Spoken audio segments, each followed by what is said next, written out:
Gold trusted gold buyers. మీరు తాకట్టు పెట్టిన బంగారాన్ని విడిపించి ఈ రోజు ఉన్న మార్కెట్ ధరకు కొనబడను.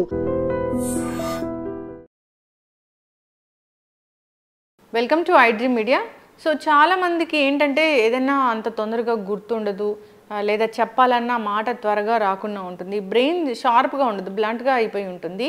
సో బ్రెయిన్ షార్ప్గా అవ్వాలంటే ఎటువంటి జాగ్రత్తలు తీసుకోవాలి అంటే వెజిటబుల్ థెరపీలో దీనికి పరిష్కారం అంటే ఏముంది, అసలు ఈ సమస్య అనేది ఎందుకు వస్తుంటుంది, వివరాలు తెలుసుకుందాం. మనతో పాటు ఉన్నారు ప్రముఖ vegetable therapist and sun spiritual society founder Vikramaditya Guruji గారు. గురూజీ నమస్తే అండి. సూర్యోస్మితల్లి. అంటే బ్రెయిన్కి సంబంధించి ఎలాంటి ఇష్యూస్ ఉండవు, టెస్ట్లన్నీ కూడా నార్మల్గా ఉంటాయి. కానీ కొందరిలో అంటే ఏదైనా చెప్పింది రిజిస్టర్ చేసుకోకపోవడము, అడగగానే చెప్పలేకపోవడము, ఇట్లాంటి ప్రాబ్లం అనేది ఉంటుంది. అంటే ఇలాంటిది ఎందుకు చూస్తాం గురూజీ? అంటే బ్రెయిన్ అంతా బాగానే ఉన్నా ఎందుకు ఇలాంటి ప్రాబ్లం అనేది వస్తుంటుంది? అంటే బ్రెయిన్ బాగుందని ఎలా చెప్తారు మీరు? అంటే మెజర్మెంట్ ఏంటి బ్రెయిన్ బాగుందని చెప్పడానికి? ఎంఆర్ఐ స్కానా, సిటీ స్కానా, లేకపోతే ఇంకేమున్నాయి స్కానింగ్స్లో? అవును, అంటే ఎంఆర్ఐ స్కాన్ తీస్తే బ్రెయిన్ మంచిగా ఉందా లేదా బ్రెయిన్ ఫంక్షన్ తెలుస్తుంది. అంటే ఇప్పుడు మీరు అడిగారు, లేకపోతే నేను చేస్తున్నాను కాబట్టి మీరు అడిగారు, తెలియదు నాకు. నేను మా ఇంట్లో ఒక కేసు ఇప్పుడు స్టడీ చేస్తున్నాను, సెరిబ్రల్ ఆర్టోపీ. మెడికల్ టర్మినాలజీ ఏదో చెప్పారు. నా దృష్టిలో ఆవిడ మా అత్తయ్య గారు, ఆవిడ ఒక 2-3 years బ్యాక్ కొంచెం యాక్సిడెంట్లో బండి మంచి పడిపోవడంతో తలకు దెబ్బ తగిలింది. ప్రాపర్ ట్రీట్మెంట్ అవి జరగక ఒక 5-6 years అవుతుంది. ఇక తర్వాత మామయ్య గారు చనిపోవటం, వీటిలో ఆవిడ తక్కువ మాట్లాడడం తగ్గించేసింది. ఆవిడ మాట్లాడటం అనేసి తన పని తాను చేసుకుంటూ వెళ్ళిపోతారు. పొద్దుటే 4:30 లేచిపోతారు.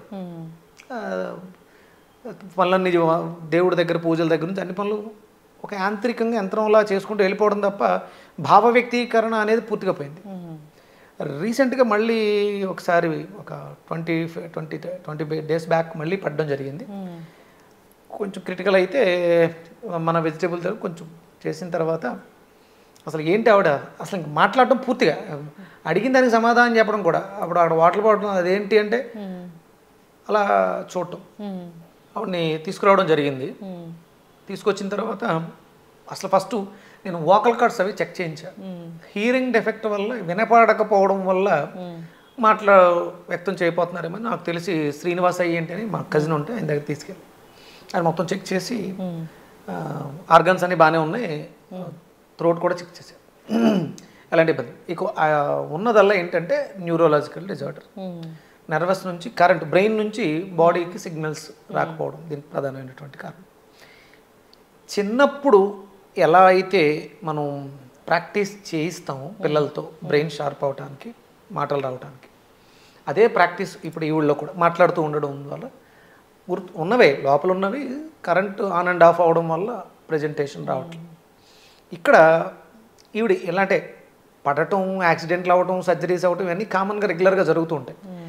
సరైన సమయంలో సరైన ఆహారం దానికి ఇవ్వకపోవడం వల్ల ఈ ప్రమాదాలు ఎక్కువ జరుగుతుంటాయి. అలాగే చాలామంది చిన్నపిల్లలు కూడా అలాగే ఉన్నారు. ఇప్పుడు నేను ఆర్టిజం పేషెంట్లు తీసుకుందాం, వాళ్ళు కూడా అలాగే ఉంటారు. వాళ్ళు చెప్పాలన్నది చెప్పలేకుండా బాడీలో మూమెంట్స్, ఇదంతా కూడా బ్రెయిన్ మీద ఆధారపడి ఉన్నటువంటి ఇదే. దీనికి ప్రధానమైనటువంటి కారణం చిన్నపిల్లలలో పుట్టుకతో రావడానికి కారణం తల్లి తీసుకున్నటువంటి ఆహారం. అలాగే ఇక్కడ ఇప్పుడు మనం పెద్దోళ్ళు ఏజ్ పెరిగే కొద్దీ ఆల్జీమర్స్ వస్తాయి. బ్రెయిన్ సరిగా పనిచేయకపోవడం వల్ల జ్ఞాపక శక్తి తగ్గిపోవడం, చాలా రకాల డిఫరెంట్ కేసెస్ ఇప్పుడు నేను చూస్తున్నాను. ఇది మన లియో డైట్లో, లివింగ్ ఎనర్జెటిక్ ఆర్గాన్ డైట్, ఇక్కడ మనకు కావాల్సింది ఎనర్జీ. బ్రెయిన్ చాలా షార్ప్గా పనిచేయాలి. వెజిటేరియన్ తినేటువంటి బ్రెయిన్స్కి, నాన్ వెజిటేరియన్ తినే బ్రెయిన్స్కి, అంటే బ్రెయిన్స్ తింటాయంటే మనుషులు తిన్న ఆహారం ఎనర్జీగా కన్వర్ట్ అయ్యి బ్రెయిన్కి ఆక్సిజన్, బ్లడ్, దానికి కావాల్సిన ప్రోటీన్స్, ఎంజైమ్స్ వెళ్తుంటాయి హ్యూమన్ బాడీలోంచే. అంటే బ్రెయిన్ ప్రతి మూమెంట్ ఉన్న ప్రతిదానికి బ్రెయిన్, యానిమల్స్లో కూడా ప్రతి దాంట్లో కూడా ఉంటాయి. ఇప్పుడు మేక బ్రెయిన్స్ అమ్ముతూ ఉంటారు, అది ఫ్యాట్స్తో సంబంధించింది అంటారు, ఫ్యాట్ ఎక్కువ ఉంటుంది బ్రెయిన్లో అని. ఫ్యాట్ ఉన్న దాంట్లో కావాల్సిన ఎంజైమ్స్, కరెంట్ బాగుండాలి, దానికి సెన్సారీ ఆర్గాన్స్ ఎక్కువ ఉంటాయి, సెరిబ్రమ్, సెరిబెల్లం. అంటే నేను ఎప్పుడో స్కాల్ప్ ఆక్యుపంక్చర్ అని నేర్చుకున్నాను, దాంట్లో బ్రెయిన్ గురించి చాలా బాగా చెప్పారు. Scalp acupuncture. ఆక్యుపంచర్ ఓన్లీ ఇంకెక్కడ బాడీ మీద ఎక్కడ టచ్ చేయక్కర్లా, ఓన్లీ స్కాల్ప్ మీదే. ఈ పార్ట్లో నీడిల్స్ ఇన్సర్ట్ చేయడం నేర్చుకున్నాను నేను. దానికి బ్రెయిన్ ఎనాటమీ కూడా నేర్పిస్తారు. చూసాను, అవన్నీ చూసా. ఇక్కడ ఇప్పుడు కళ్ళకు సంబంధించి ఈ స్ట్రైట్ లైన్స్, ఇయర్కి సంబంధించి ఈ స్ట్రైట్ లైన్స్, మన హ్యాండ్స్కి సంబంధించి ఈ స్ట్రైట్ లైన్స్, DU20 ఇక్కడే మొత్తం. ఇందులోనే ఒక 20 నీడిల్స్ వరకు మనకి 20 పాయింట్స్, ఎనర్జీ పాయింట్స్ ఉంటాయి. చాలా అద్భుతమైనటువంటి శాస్త్రం. దాంట్లో ప్రాక్టీస్ విపరీతంగా చేస్తూ ఉంటే జస్ట్ అలా నీడిల్ వేస్తే సరిపోతుంది స్కాల్ప్కి. మనకి మేజర్ బాడీలో ఎక్కడ ఏ ప్రాబ్లం వచ్చినా మనం దాంతో చేయొచ్చు. అంటే మీరు అడుగుతుంటే అవన్నీ గుర్తొస్తున్నాయి. ఇప్పుడు నేను మా అత్తగారి మీద న్యూరోలాజికల్ దీనికి ట్రీట్ చేస్తున్నాను. ఈ 1 వీక్లో అంటే కేవలం ఒక ఫుడ్డే కాదు, ఆవిడతో మాట్లాడటం. చిన్నపిల్లలు నాకు ఫోన్స్ వస్తుంటాయి, మా పిల్లోడు వయసు 6 ఏళ్ళు 7 ఏళ్ళు ఇంకా మాట్లాడట్లేదు, సరిగ్గా దేన్ని గుర్తించట్లేదు, ఎక్స్ప్రెస్ చేయట్లేదు. అమెరికాలో కేసు చేస్తున్నాను, ఆటో ఇమ్యూన్ డిజార్డర్. కేవలం మన వెజిటేబుల్ థెరపీతో అంటే నేను కొంచెం ప్రాణిక్ హీలింగ్ కూడా యాడ్ చేస్తాను. అంటే మీరు అర్థం చేసుకోవాల్సింది ఏంటంటే భౌతిక దేహానికి కేవలం ఆహారంతోటే కాదు, శక్తితో కూడా హీల్ చేయొచ్చు.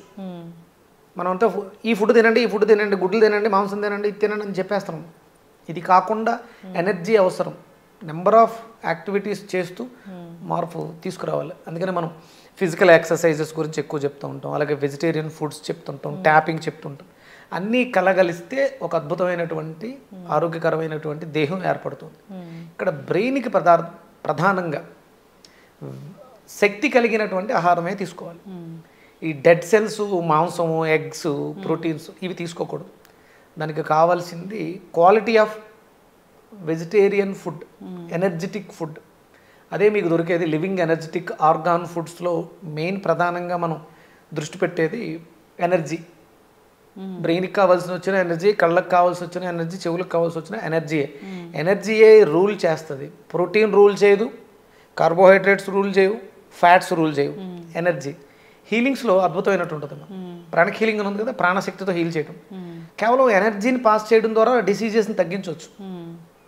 ఎనర్జీ ఎక్కడుంది, ఎనర్జీని ఎలా తెచ్చుకోవాలి, ఎనర్జీని ఎలా యూజ్ చేసుకోవాలి అనేది మనకి మీకు లియో డైట్లో మాత్రమే తెలుస్తుంటుంది. ఇప్పుడు మీరు మనం స్టార్ట్ చేసిన తర్వాత నాకు ఈ లియో డైట్ కాల్స్ ఎక్కువ వస్తున్నాయి. ఆ డైట్ ఎలాగా, డైట్లో ఏముంటాయి, అసలు ఈ డైట్లో ఏముంటాయని నాకు కూడా తెలుసుకోవాలని ఉంది. అంటే డిఫరెంట్ మనిషికి డిఫరెంట్ డైట్ ఉంటుందా, డిఫరెంట్ జబ్బుకి డిఫరెంట్ డైట్ ఉంటుందా? లియో డైట్ అనేది energy diet, living energetic organ diet. అంతే, ఎనర్జీ తోటే మనం హీల్ చేస్తాం. ఏ రోగానికైనా కావాల్సింది ఎనర్జీ. అది మనం ప్రోటీన్ ఫామ్లో ఇచ్చి ఎనర్జీగా కన్వర్ట్ చేయడం కాదు, డైరెక్ట్ ఎనర్జీగానే ఇస్తాం. దానికోసం డిజైన్ చేసిందే లియో డైట్ అనేది. ఇది యాన్సెంట్ వేదిక్ ఇండియన్ డైట్. ఇప్పుడు మనం బ్రెయిన్ గురించి మాట్లాడుకుంటున్నాం కాబట్టి మీరు అడిగిన ప్రశ్నకి బూడిద గుమ్మడికాయ బ్రెయిన్ ఎనర్జీకి చాలా అద్భుతంగా పనిచేస్తుంది. బూడిద గుమ్మడికాయ జ్యూస్ అందులో బ్రెయిన్కి సంబంధించినటువంటిది ఇష్యూ కాబట్టి, నరాలకు సంబంధించిన ఇష్యూ కాబట్టి గోరుచిక్కుళ్ళని ప్రధానంగా తీసుకుంటాం. దానికి అద్భుతమైనటువంటి ఫ్యాట్స్ కావాలి. మనకి గుడ్ ఫ్యాట్ అనేది కొబ్బరిలో దొరుకుతుంది. కోకోనట్ మిల్క్తో గోరుచిక్కుళ్ళు కలిపి జ్యూస్ చేసి, ఇది ఎక్సెస్ ప్రోటీన్ వల్ల కూడా మనిషి ఇబ్బంది పడే అవకాశం ఉంది. అందుకని వాటిని మనం బ్యాలెన్స్ చేయాలి. అందుకని బూడిద గుమ్మడికాయ, కొబ్బరి, గోరుచిక్కుళ్ళు, అల్లం మనం ప్రధానంగా జ్యూస్ రెగ్యులర్గా తీసుకుంటూ ఉంటే బ్రెయిన్ షార్ప్ అవుతుంది. మీరు చేస్తున్నటువంటి సాధనలో మీకు అద్భుతమైనటువంటి రిజల్ట్స్ వస్తూ ఉంటాయి. అలాగే ప్రాణాయామం చాలా అవసరం. ప్రాణాయామం చేస్తే మీ బ్రెయిన్ చాలా షార్ప్ అవుతుంది. ఆక్సిజన్ ఫ్లో తక్కువైనప్పుడు మనిషి డ్రౌజీగా ఉంటారు. కార్బన్ డైఆక్సైడ్ బ్రెయిన్లో ఎక్కువ ఉంటే కోమలో ఉన్నారు అంటారు కదా బాడీలో. అందుకని ప్రాణాయామం బాగా చేయాలి. అది లోపల ఎక్కువసేపు ఉన్నా, లేకపోతే మనం ఎక్కువ పీల్చలేకపోయినా కూడా ప్రమాదమే. మన లంగ్స్ కూడా చాలా యాక్టివ్గా పనిచేయాలి. దానికోసం బ్రెయిన్ ఎనర్జీని పెంచడం కోసం మనకి B12 చాలా బాగా కావాలి. B12 కావాలి కదా అని చెప్పేసి మళ్ళీ మీరు మీట్కి వెళ్ళకూడదు. వెజిటేరియన్లోనే B12 పుష్కలంగా లభించడానికి మనకి మ్యాంగో సీడ్ పౌడర్ అని చాలా రకాలు ఉన్నాయి. న్యాచురల్గా మీకు దొరకందంటూ ఏదీ లేదు. మనిషి మాంసాహారి కాదు, మాంసం తినకూడదు. అసలు గుడ్డు అనేది చాలా ప్రమాదం. అది గుడ్డు తింటే అష్టదరిద్రాలు చుట్టుకుంటే ఆడు దరిద్రుడు అవుతాడు అని శాస్త్రం చెప్తుంది. అసలు గుడ్డును అసలు దరిచారనివ్వకూడదు. బ్రెయిన్ బాగుండాలి, ఆలోచన బాగుండాలి, ఆరోగ్యంగా ఉండాలి అనుకుంటే. చక్కగా చెప్పారు గురూజీ. అంటే బ్రెయిన్ అంటే అంత బాగానే ఉంది, సరిగా పని చేయట్లేదు, సరిగా మనం గుర్తు పెట్టుకోలేకపోతున్నాం. అల్జీమర్స్, జ్ఞాపక శక్తి కోల్పోవటం. అంటే అంత జబ్బు కూడా రాలేదు కానీ ఎందుకో గుర్తుపట్టలేకపోతున్నాము, మనము కాన్సన్ట్రేట్ చేయలేకపోతున్నాము అని అంటే దానికి వెజిటబుల్ థెరపీలో చాలా చక్కటి అద్భుతంగా బూడిద గుమ్మడికాయ. ఇంకా మీరు కావాలనుకుంటే ఇంట్లో కుండీల్లో బ్రాహ్మీ ఆకులు, సరస్వతి ఆకులను పెంచండి. ఒక రోజు 4-5 ఆకులు బూడిద గుమ్మడికాయలో జ్యూస్లో వేయండి. దాన్ని కూడా తీసుకుంటే బ్రెయిన్ చాలా షార్ప్గా పనిచేస్తుంది. అలాగే వాల్నట్స్ బ్రెయిన్ షేప్ ఉంటాయంట. అవి అంటే ఇప్పుడు డిసీజ్ తోటి ఉన్నాం, రెగ్యులర్గా చాలామంది తింటున్నారు. ఇప్పుడు అవసరం ఏజ్డ్ పీపుల్స్కి ఈజీ డైజెస్ట్ అవుతూ అది మనకు కావాల్సిన శక్తిని ఇవ్వాలి. వయసులో ఉన్న వాళ్ళకి వాల్నట్స్తో పనిలే, వాళ్ళకి పల్లీలు సరిపోతాయి. పెద్దవాళ్ళకి చిన్నపిల్లలకి వాల్నట్ని మిక్సీ పట్టి జ్యూస్ చేసి ఇవ్వచ్చు. అలాగే బూడిద గుమ్మడికాయ బ్రాహ్మీ ఆకులు కలిపినటువంటి జ్యూస్ ఇవ్వచ్చు. గోరుచుక్కుళ్ళు మీ బాడీకిలో ఉన్నటువంటి ప్రోటీన్ తయారీ వ్యవస్థ మెరుగుపడుతుంది. అంతే తప్ప బయట నుంచి సప్లిమెంట్ ప్రోటీన్ మీరు ఏది ఇచ్చినా, మీట్ ఇచ్చినా, క్యాప్సుల్ ఇచ్చినా, ఏది ఇచ్చినా వేస్ట్. అందుకని మన శరీరమే ప్రోటీన్ తయారు చేసుకునేలాగా కావాల్సిన ముడి పదార్థాలు కొబ్బరి, గోరుచిక్కుళ్ళు, అల్లం, బూడిద గుమ్మడికాయ, వాల్నట్స్, సరస్వతి ఆకు, ఇలా ఎన్నో మన వంటింట్లో మన ఎదురుగుండా ఉన్నాయి. సాత్విక ఆహారాన్ని తీసుకుంటూ బ్రెయిన్ షార్ప్ చేసుకోవడం చాలా ఈజీ. చక్కగా చెప్పారు గురూజీ. ఫాలో అవ్వాలని కోరుకున్నాం. ఇలాంటి ఇబ్బంది పడుతున్న వాళ్ళు తడబడుతూ ఉంటారు, పెట్టుకోలేకపోతుంటారు, గుర్తుపట్టరు, కొంతమంది పేర్లు కూడా అంటే తొందరగా చెప్పలేకపోతూ ఉంటారు. నేను 1 వీక్లో మా అత్తయ్య గారికి జ్యూసెస్ బూడిద గుమ్మడికాయ, మంచి గుమ్మడికాయ, గోరుచిక్కుళ్ళు, గ్రేప్స్ జ్యూస్ ఇస్తూ 1 వీక్లో ఆవిడలో చాలా చేంజెస్ బాడీలో. ఆవిడ గుర్తుపడుతుంది, మాట్లాడుతున్నారు. ఇప్పుడు అంటే ఊపిరితిత్తుల్లో గాలి కూడా సరిగ్గా రేక మాట కూడా వచ్చేది కాదు. ఆ లంగ్స్ని కూడా క్లీన్ చేసేసాను. ఇప్పుడు వాయిస్ వస్తుంది, మాట్లాడుతున్నారు. ఓం అంటే ఓం చెప్తున్నారు. అంటే ఇంకొకటి ఏంటంటే చిన్నపిల్లల్లో ఈ స్థితి ఉంటే మీరు తెలుగు పదాలను ఉచ్చరించేలా ఎక్కువ చేయండి, బ్రెయిన్ షార్ప్ అవుతుంది. ఇంగ్లీష్ వర్డ్స్ వాడడం వల్ల పెద్దగా బ్రెయిన్కి స్టెయిన్ ఉండదు.